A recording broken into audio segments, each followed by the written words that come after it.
Depois que seu sobrinho assiste uma fita amaldiçoada, uma repórter se une a dois irmãos fazendeiros para salvá-lo, ao mesmo tempo em que ajuda o presidente a combater uma invasão alienígena. E aí pessoal, sejam muito bem-vindos, eu sou o NodeHat. Hoje nós recapitularemos a história do filme Todo Mundo em Pânico 3, de 2003. Então preparem-se, é hora do recap! Em uma noite chuvosa, duas amigas, Kate e Becca, assistem televisão no quarto e comentam sobre histórias assustadoras. No meio da conversa, Becca fala sobre a lenda de uma fita cassete misteriosa, que contém imagens perturbadoras. Segundo a lenda, quem assiste a fita recebe um telefonema e uma voz avisa que a pessoa morrerá em 7 dias. Kate então revela que assistiu essa fita escondido com seu namorado e Becca começa a zombar da amiga. Porém, a brincadeira entre as duas logo acaba quando à meia-noite o telefone começa a tocar. Becca atende e felizmente era só a sua mãe, então Kate volta ao quarto. Durante a ligação, trovões causam uma queda de energia por toda a casa. A luz retorna segundos depois e Becca vai procurar por sua amiga. Ela sobe a escada e percebe que o piso em frente ao quarto está molhado. Mesmo assustada, ela abre a porta e encontra Kate,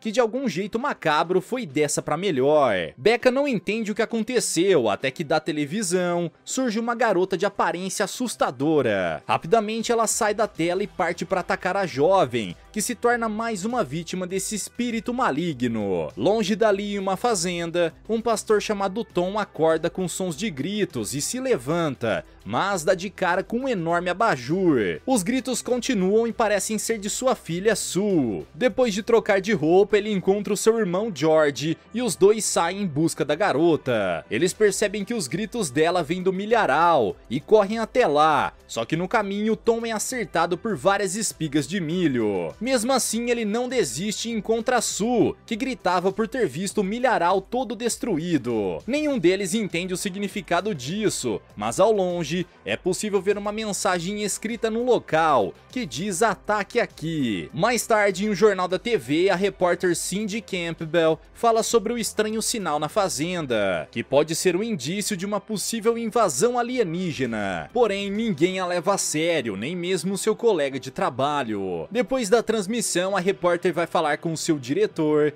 e pede para fazer mais investigações sobre a matéria. No entanto, ele diz que as pessoas não se importam com histórias como essa e diz para ela focar em notícias que deem mais audiência. De volta à fazenda, Tom tenta seguir a sua rotina depois dos estranhos sinais do milharal. Nesse momento, George sai de casa e pretende seguir com o seu mais novo sonho, de se tornar um rapper. Ao ver isso, Tom o repreende e diz que ele continua com fantasias adolescentes, em vez de tomar um rumo na vida. George responde que Tom perdeu a fé nas pessoas depois do que aconteceu com a esposa e que não enxerga o potencial do próprio irmão. Durante a discussão, George entra no ônibus e diz que terá uma carreira depois que vencer a batalha de rap. Entretanto, antes que possa argumentar mais, as portas do ônibus se fecham e deixam a cabeça de George presa. Mas mesmo assim o veículo segue sua viagem. Horas depois, em um colégio, Cindy chega para buscar o seu sobrinho Cody. Nesse momento ele vê o garoto desenhando imagens macabras, mas logo deixa isso de lado, ao reencontrar a sua amiga, a professora Brenda. As duas conversam animadas sobre sua tentativa de relacionamentos, até que de repente, George aparece para levar Sue para casa. Cindy se apaixona à primeira vista, e os dois se reconhecem graças à matéria sobre os sinais da fazenda. George aproveita a conversa para convidar ela e sua amiga para a batalha de rap, e apesar de Brenda duvidar que ele seja mesmo um rapper,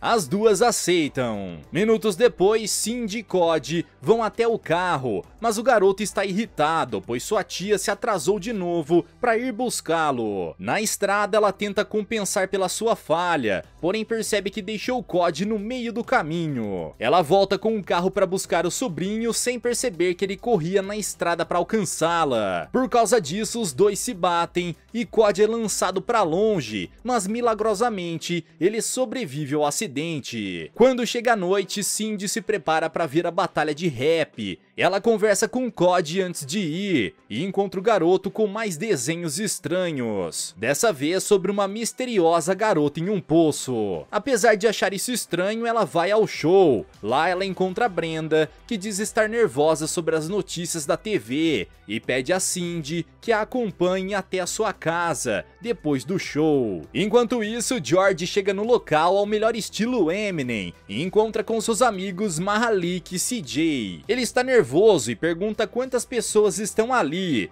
e Mahalik diz que tem uns 200 caras que vão acabar com qualquer um que não saiba fazer rap. Isso o deixa mais preocupado ainda, porém seus amigos decidem apoiá-lo, não importa o que aconteça. Minutos depois chega o grande momento e as batalhas de rap se iniciam. Alguns duelos são travados entre os rappers, até que finalmente é a vez de George. No entanto, ele vai disputar contra ninguém menos que o campeão do Bronx, o rapper Fat Joe. A batalha começa e Fat Joe humilha George com rimas e frases de efeito sobre ele ser um fazendeiro e não um rapper de verdade. A plateia fica agitada e então chega a vez de George, mas ele não tem a menor ideia do que vai dizer. Felizmente da plateia ele encontra Cindy, que torce por ele, e isso lhe dá mais motivação para seguir em frente. Então o rapper amador surpreende todo mundo com suas rimas, que falam sobre fazer o verdadeiro rap, não importando quais são suas origens. Graças às suas frases fortes, o público escolhe George como campeão da batalha, e todos comemoram,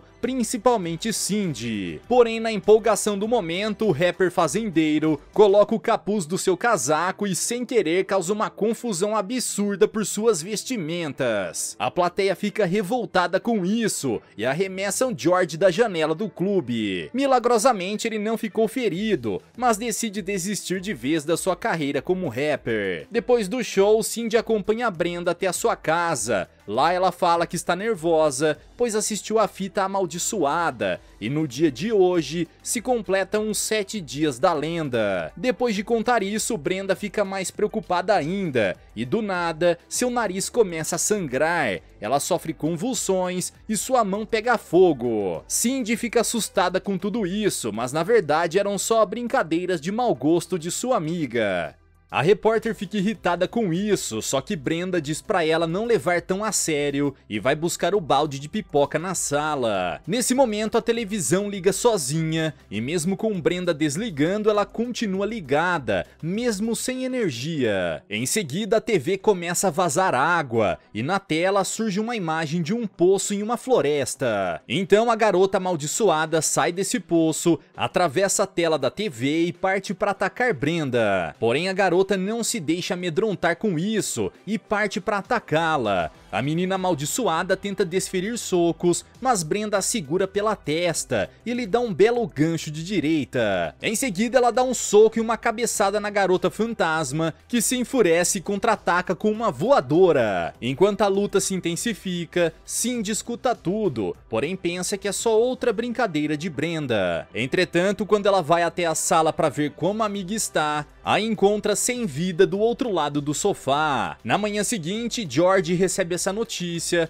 e avisa para Sue o que houve com sua professora, porém ele faz isso da pior maneira possível e a garota grita desesperada. Tom se irrita com a atitude de George e sai de casa para tomar um pouco de ar. Lá fora ele encontra Sayaman, o mesmo homem que anos atrás atropelou acidentalmente a sua esposa Annie. Esse encontro faz lembrar do trágico dia em que a perdeu. Enquanto dirigia à noite, Tom vê um acidente no meio da estrada. A xerife local avisa que sua esposa bateu contra um caminhão e ficou esmagada em uma árvore. Milagrosamente, ela se mantém viva graças ao seu carro, que ainda está ligado. Ao ouvir isso, Tom vai ao encontro dela para se despedir, porém a bateria do veículo morre e leva Annie junto. Mais tarde, na casa de Brenda, seus pais organizam um enterro na sala de estar. Cindy conversa com eles para desabafar e pouco depois, George aparece junto com sua sobrinha Sue. Cindy o convida para prestar uma última homenagem a Brenda, que está com seu corpo exposto em um caixão aberto. Ao ver a mulher, George acredita que pode trazê-la de volta à vida e faz o possível para que ela recupere a consciência. Ele tenta fazer massagem cardíaca e até dar uns tapas no rosto dela, mas nada adianta. Por causa disso, todo o local vira uma loucura e o pai de Brenda tenta afastar George dali. Nesse momento, Mahalik também chega no local e ao ver o seu amigo sendo empurrado, ele parte para salvá-lo. Mahalik dá um soco no pai de Brenda e no resto dos convidados e logo depois tenta ressuscitar Brenda também. Os esforços são inúteis, só que Mahalik não desiste e sobe em cima do caixão para continuar tentando. O pai da garota se enfurece e sobe junto para tirar o demente dali, mas o peso dos dois faz o caixão cair no chão. Sem outra escolha, George pega os fios de um abajur e tenta dar um choque para reviver Brenda, mas em vez disso ele causa uma grande explosão elétrica. Por causa de toda essa confusão, o pai de Brenda atira George para fora da casa, mas Cindy sai para apoiá-lo e confessa os seus sentimentos por ele. Depois de se despedir de George, Cindy volta para o velório e a mãe de Brenda comenta com ela sobre uma fita misteriosa. A repórter então vai até o quarto da amiga para pegar a tal fita e investigar mais a respeito disso. De noite, Cindy está em casa e decide assistir a fita amaldiçoada. Assim como dizia a lenda, a gravação mostra cenas assustadoras e sem muita lógica sobre a tal garota do poço. A fita acaba e, como Cindy temia, o telefone toca e uma voz diz que ela morrerá em 7 dias. Assustada com isso, ela liga para George, que vai imediatamente à casa dela, junto com Mahalik e CJ. Lá ela explica toda a situação e mesmo que George não acredite, CJ diz que conhece alguém que sabe sobre essa lenda. Cindy ordena que ele diga quem é e CJ fala que sua tia Shaniqua pode ajudá-la nisso. A repórter parte para encontrá-la, mas antes pede a George que cuide de Cody durante a noite. Ao chegar no endereço certo, ela encontra a tia Shaniqua, que por algum motivo misterioso lembra o oráculo de Matrix. A mulher misteriosa vive com seu marido Orfeu e parece ter o dom da profecia. Ela sabe que Cindy está ali por causa da fita e que a maldição contida nela está relacionada com os sinais na fazenda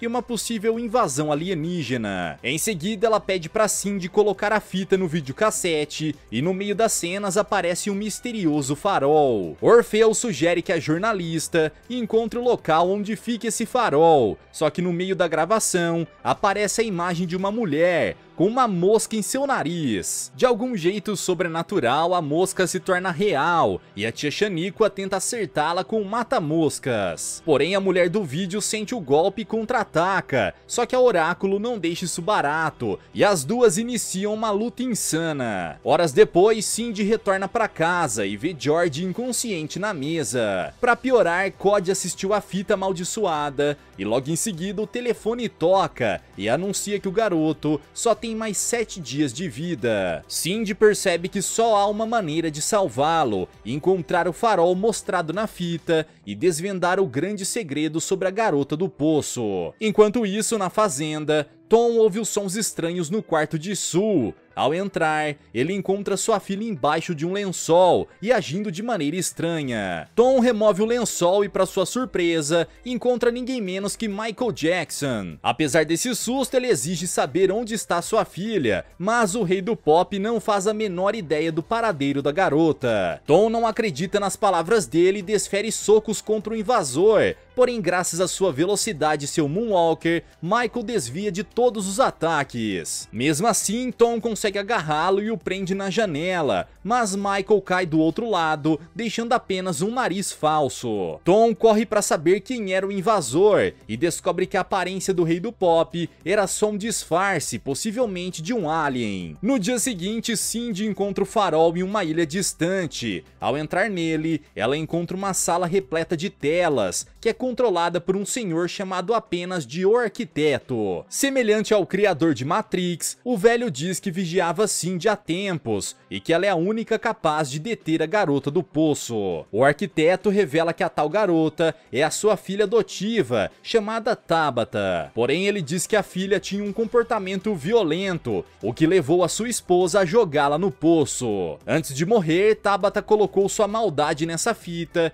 que sem querer seu pai a entregou para uma locadora, por achar que era de um filme que ele tinha esquecido de devolver. Desde então, a fita amaldiçoada tem feito outras vítimas, e ao que tudo indica, Tabata também a usou para convocar a invasão alienígena. Cindy sabe que precisa informar o mundo sobre isso, mas logo as notícias sobre os aliens começam a surgir em todos os jornais. Toda essa história macabra é informada ao presidente dos Estados Unidos, porém ele está prestes a entregar o prêmio Madre Teresa em uma conferência e não quer gerar mais pânico. Depois que o evento acaba, o presidente fala com um dos seus agentes e desconfia que existam alienígenas disfarçados na sala. Ele tenta fugir dali, mas quando um dos participantes se aproxima, o presidente se desespera e lhe dá um soco. Por causa desse golpe, todo lugar vai à loucura e o presidente, junto com seus agentes, começam a bater e atirar em todo mundo. A confusão se torna cada vez pior, mas o presidente aproveita a chance para fugir e procurar por Cindy, a repórter que sabe sobre a fita e os alienígenas. Enquanto isso, Cindy procura Cody em casa, mas não o encontra e desconfia que ele esteja na casa de George. Para piorar, Cindy descobre que seu jornal conseguiu uma cópia da fita amaldiçoada e que está mostrando o vídeo na TV, o que só resulta em mais vítimas dentro de 7 dias. Mesmo assim, ela vai até a fazenda e encontra Cody, que está sob os cuidados de George. Porém, não há tempo a perder e Cindy ajuda George e Tom a fortificarem a casa. Depois disso, todos eles vão até o porão para se proteger dos aliens e da garota da fita. No mesmo instante, alguém tenta passar pela porta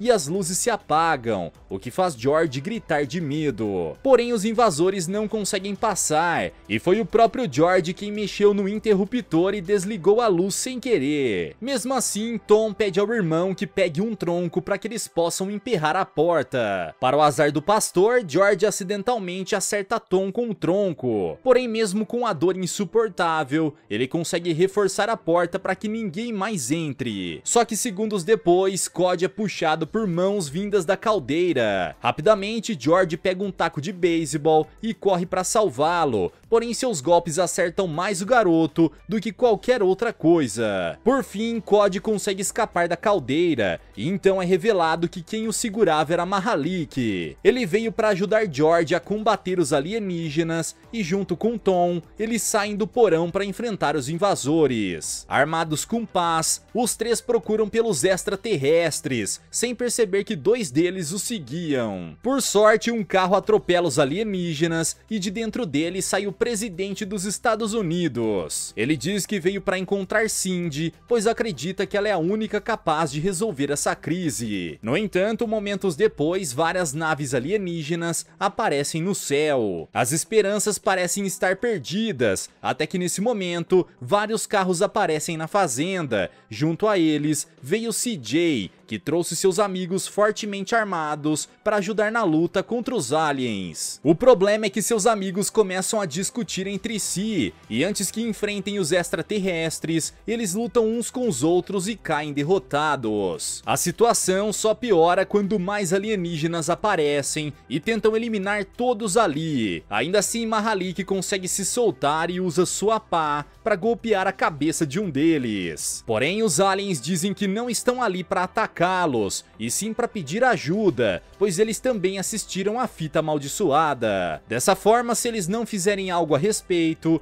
toda a sua espécie vai ser extinta dentro de 7 dias. Mahalik não acredita nisso, pois eles tentaram eliminá-los minutos antes. Mas os aliens respondem que é assim que eles se cumprimentam, e que para se despedir eles dão um chute bem dolorido. Com tudo resolvido, humanos e extraterrestres se unem para resolver esse problema, mas o perigo ainda não acabou. Dentro da casa, Cindy continua a investigar o porão e descobre que a fazenda foi construída em cima do poço onde Tabata foi jogada. No mesmo instante, a garota amaldiçoada aparece atrás de Cindy e a ataca, porém as luzes começam a falhar e Tabata tropeça. Mesmo assim, a garota pega uma motosserra e ameaça usá-la contra Cindy. Em resposta, ela puxa outra máquina, mas logo percebe que é só um aspirador enorme. Tabata então começa a balançar com a motosserra no ar. No entanto, isso faz com que um pedaço do teto caia bem em cima dela. Cindy aproveita a chance e pega um pé de cabra para dar fim na garota, só que ela agarra Cody e ameaça eliminá-lo. Em seguida, George chega no local e tenta salvar o garoto com um machado, mas por saber o quão atrapalhado ele é, Cody se abraça com Tabata. Por fim, Cindy tenta resolver tudo sem violência e promete cuidar da garota e torná-la parte da família, junto com George e Cody. Tabata se emociona ao ouvir isso e logo depois solta o garoto e volta à sua forma normal. Porém, segundos depois, ela revela que só estava de brincadeira e parte para atacar todos ali. Para o azar dela, o presidente abre a porta do porão e bate com ela em Tabata, que cai dentro do poço. George aproveita a chance para colocar uma tampa e selar o poço completamente. Graças a isso, a maldição de Tabata nunca mais será revivida. Com o fim de todo esse problema, um dos alienígenas chega no porão e agradece a todos por terem salvo sua espécie. George se despede, mas lembra do pior jeito, que a despedida dos alienígenas é muito dolorosa. Tempos depois, Cindy e George finalmente se casam na fazenda com a bênção de Tom, que voltou a ser pastor. Todos os seus amigos estão reunidos, inclusive Brenda, que teve seu corpo levado por Mahalik para participar do casamento. Por fim, chega o grande momento de jogar o buquê da noiva. Cindy o arremessa e várias mulheres saltam para pegá-lo, mas o grande vencedor é o presidente dos Estados Unidos. Depois disso, o casal feliz parte em seu carro, agora como uma verdadeira família. A felicidade de George e Cindy é tanta que, mais uma vez, eles esquecem de Cody, que ficou no meio da estrada. O garoto corre e chama pelos seus novos pais, e George dá ré em alta velocidade para alcançá-lo. Por um momento, Cody pensa que vai ser atropelado por ele, mas George para no último segundo. Depois desse susto, o garoto respira aliviado, porém sem que ele perceba, outro carro aparece e o arremessa para bem longe. Galera, mas e vocês, o que acharam dessa história? Será que enfim a maldição da fita foi quebrada? Deixa aqui embaixo nos comentários. Vejo vocês no próximo recap aqui do canal. Até lá!